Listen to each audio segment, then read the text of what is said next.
यदि तपाईले बिहे गर्नु भएको छैन या फेरि गर्छु भनेर सोचिरहनु भएको छ भने चाहिँ खास करके यो भिडियो चाहिँ हो हजुरहरूको लागि है त।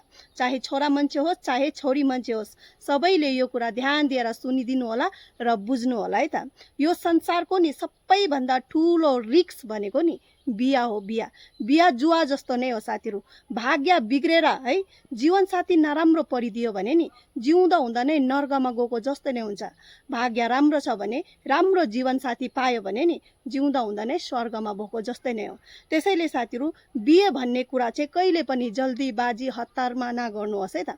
सोचेर बुझेर एक अर्कालाई पर्खेर है त कस्तो छ के छ सबै कुछ बुझेर मात्रै बिहे गर्नुहोस् साथीहरू।